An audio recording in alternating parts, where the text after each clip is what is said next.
It's irresponsible to have kids. That seems to be the societal narrative at the moment. It seems to be a narrative that is being pushed more and more over the years, particularly the last 3 to 5 years, I would say.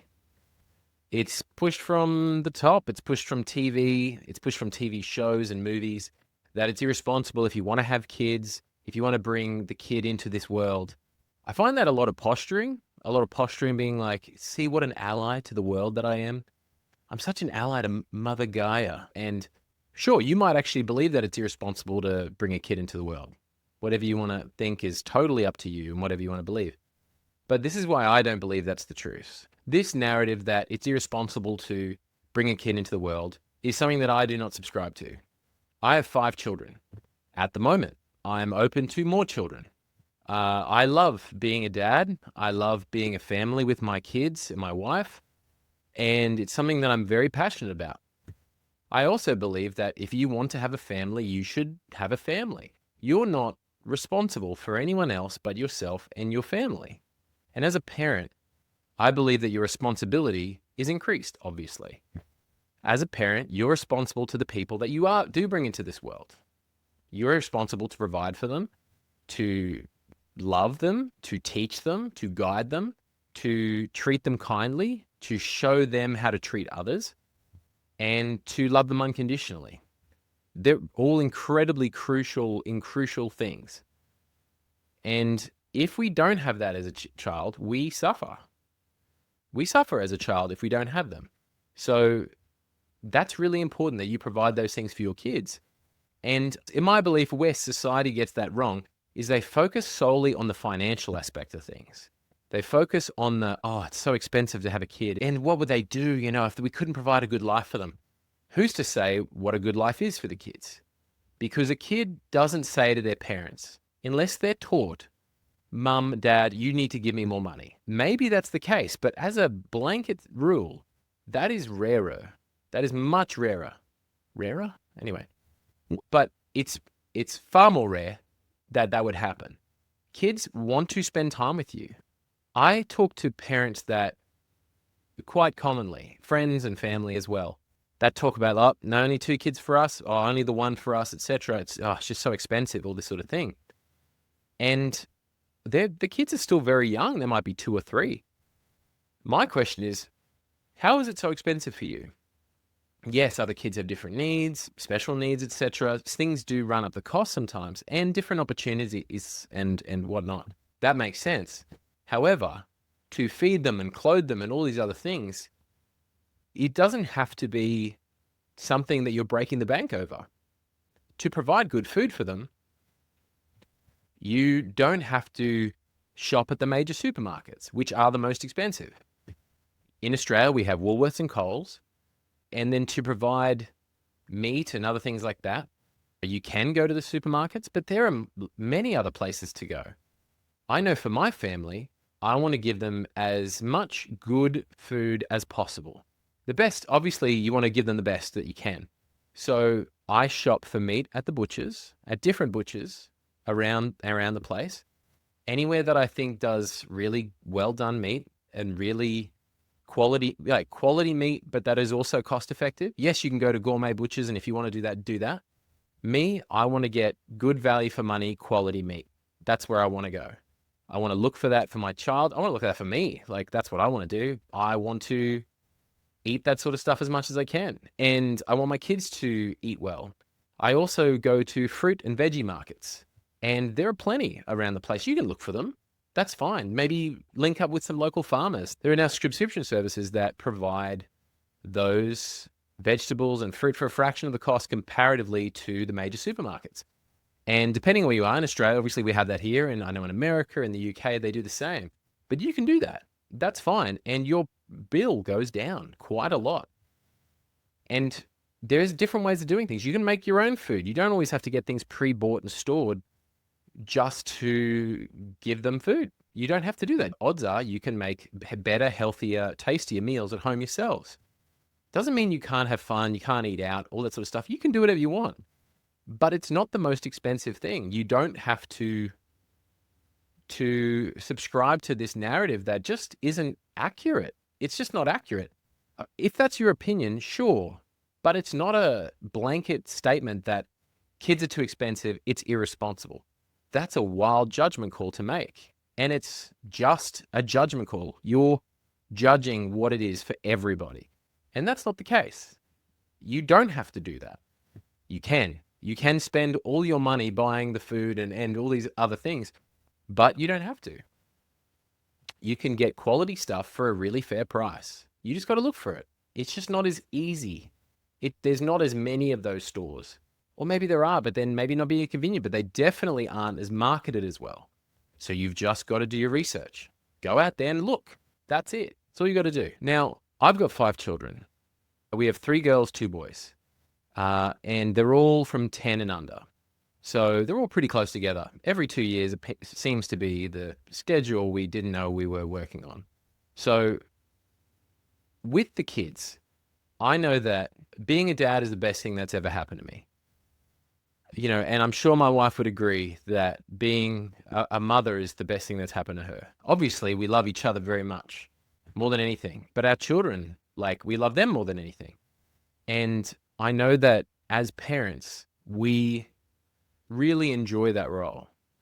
And speaking for me, that's a role that I love, adore, and I want to grow in that role amongst others as much as I possibly can. And that's why I'm here. That's why I'm doing this podcast. And I want to encourage others to do the same and just to know that we're all fallible, but we're all trying our best and we're all trying to do it for the people that are the most important to us. I think that's something with kids that people don't realize. Some people view kids as a mistake, too expensive. I guess it takes away from their independence, right? You can't just be independent forever, never have a schedule, never have responsibility, and do whatever you want whenever you want. You can't do that when you've got kids. I was talking to a mate at the gym today. We met probably about a couple of months ago. Really lovely dude. And we were having a chat and it came up in conversation that I've got kids. And he's like, oh, how many kids do you have? And I said, 5. And he's like, whoa, how do you go with kids? How do you like having kids? And it came out from him that he's like, well, a lot of my friends don't like kids. And I thought, oh, maybe they don't have kids, et cetera. They just don't like being around kids, et cetera. But he was talking about the fact that they resented their kids. They're like, yep, oh man, I just feel chained down. I can't do anything, et cetera. And I was like, wow, that is a way that people can feel, but that is a way to blame your kids for your situation. You had the kid. They had the kid. Now you've got the responsibility to be a parent. And would you want to do a crappy job at that, or you want to do the best job you possibly can? And then I know what I would choose. I'd do everything I could to be better for myself and for them. So I think that's an easy trap that some people can get into, is they blame their kids for their situation. Oh, if only I didn't have this kid. And they're looking backwards, but they're not looking right now. They're not enjoying the kid that's growing up in front of them, the kid that's looking up to them and just adoring them, because the kids just want to be with you. As a parent, they just want to be with you. And you might not even be a parent. You might have friends that have kids or nieces or nephews. And odds are the kid is just like, oh my gosh, Uncle Bill, I need to show you this toy. Have you seen me do a cartwheel? They're just, life's a show and tell. They're super keen. They're so keen to hang out with you. They just want to make you proud. They just want to be with you. And that's amazing that they want to seek you out and spend quality time with you. But to resent your kids for your decision is wildly unfair. And kids pick up on stuff. They might not know it, but they're like, does dad like me? Does mum like me? Because I feel like they're always kind of angry at me. They might not show it, but I just feel it. You can pick up on that. And kids pick up on that. And it's wildly unfair. We can't do that to our kids. You can't resent them. Can we? Is that something that we can do? Does that make anything better? I know from talking to my friend, he was talking about friends his age and a little bit older that are kind of resenting their kids because they just don't have the freedom that they used to have. And that was kind of sad to hear, that they're going to resent their kids, that they're kind of upset at their kids for literally being born, or upset at themselves for making that decision. But for me, the way I see having children is, let's say that you get pregnant, you have a baby, and you've got a kid. Kids are the greatest equalizer of all time. And what I mean by that is, Even if it was a bad relationship, even if it was a horrible situation, you still get to have a child that you love more than life itself. This perfectly innocent being has been entrusted to you, and you are to love that child, to support that child, but it's just the most unconditional, beautiful love that you can probably experience. To think that you can have a child on accident and you are gifted with the person that you love the most in the world, or the people that you love the most in the world, that's incredible. That's an incredible payoff. I was talking to a friend of mine, and they had been through a really toxic relationship, really horrible relationship.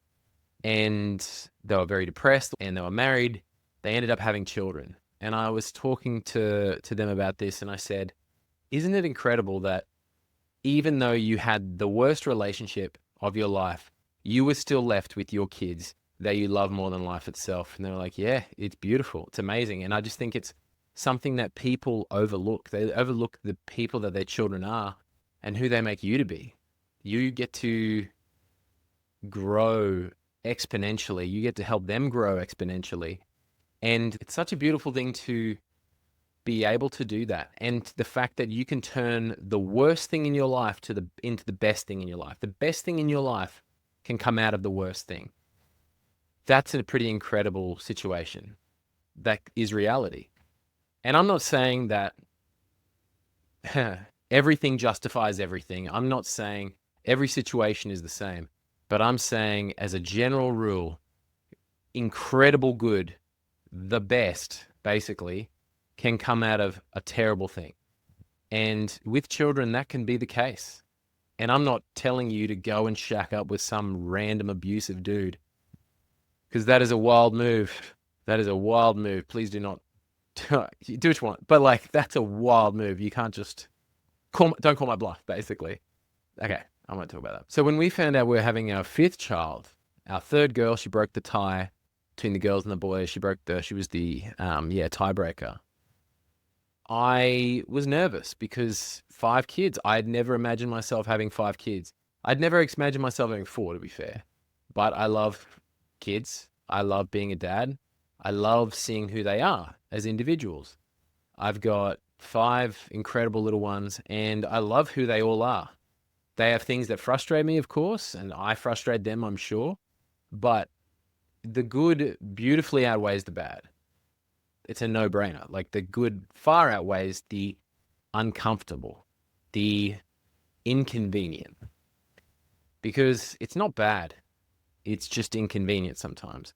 Or it's not the best. You know, the way they might do something is not the best.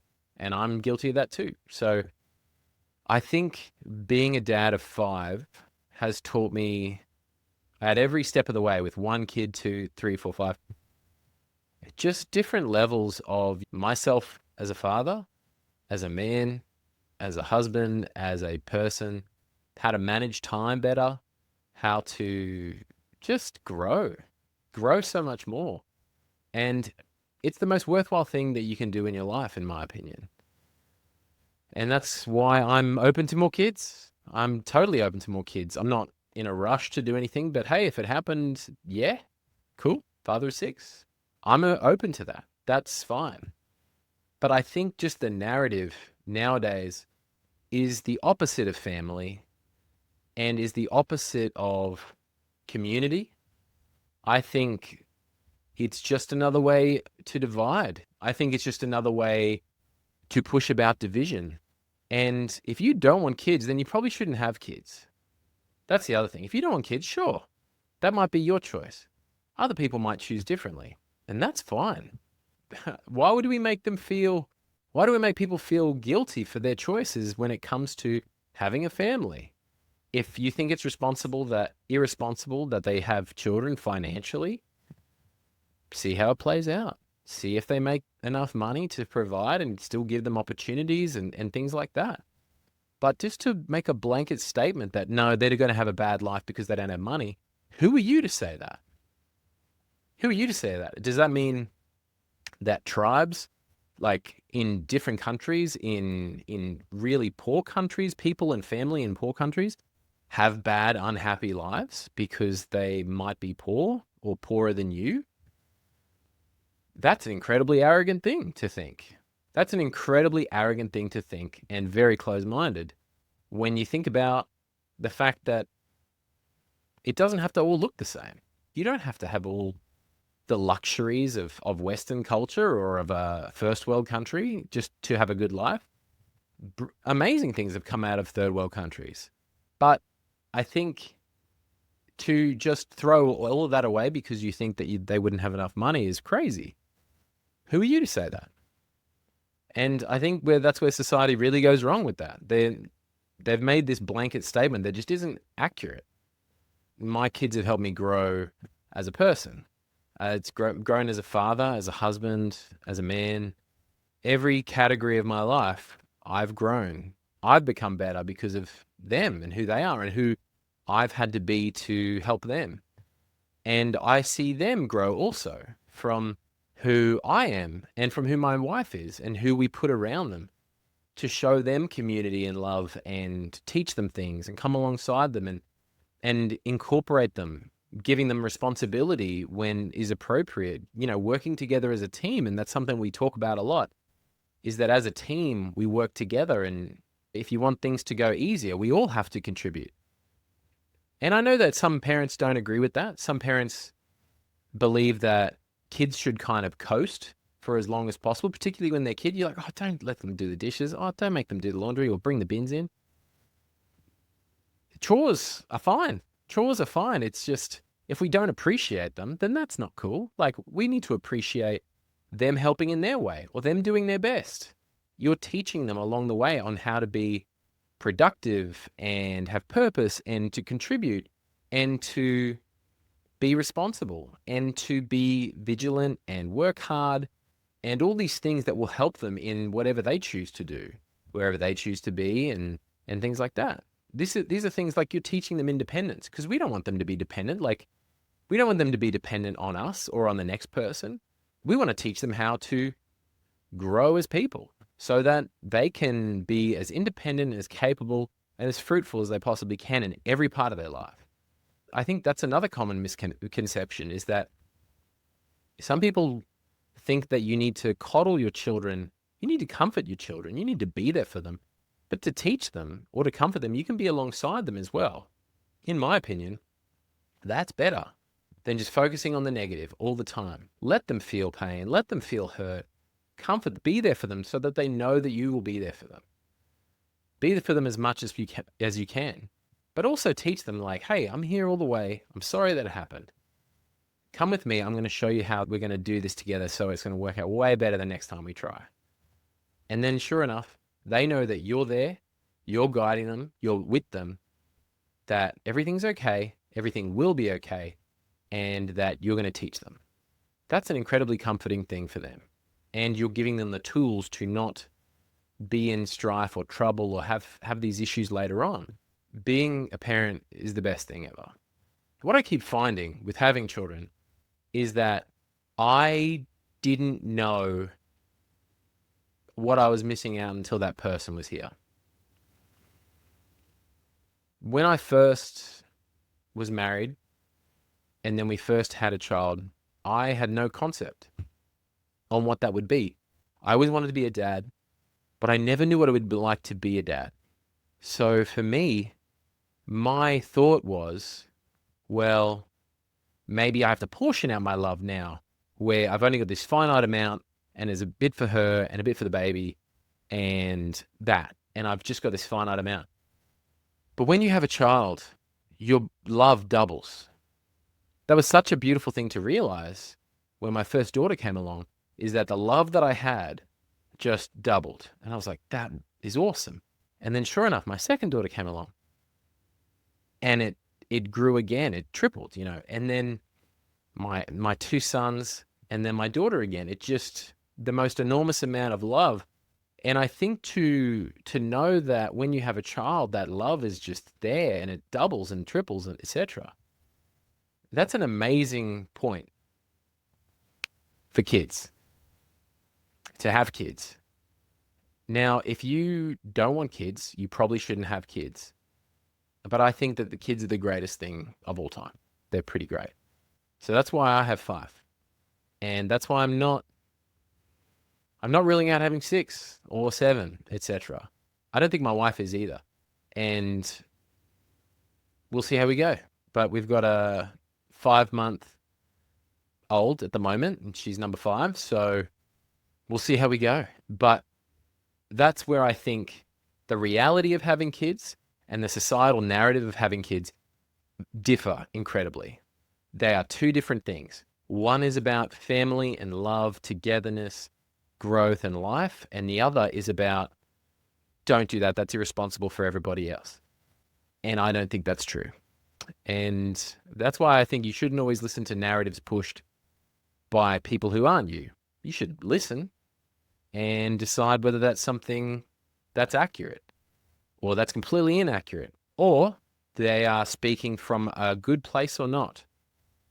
I don't believe they are, and I don't believe that is. So that's where I'm coming off with that. So there you have it. That's why we have 5 kids. That's where I think that the narrative that society pushes about having kids currently really differ and couldn't be further from the truth. So that's me. If you're looking for any counseling or coaching, my details are in there. My details are in wherever you are, wherever you're watching this. You can find me on social media. Thanks so much for listening, and I hope you're well. I hope your family's well. Take care.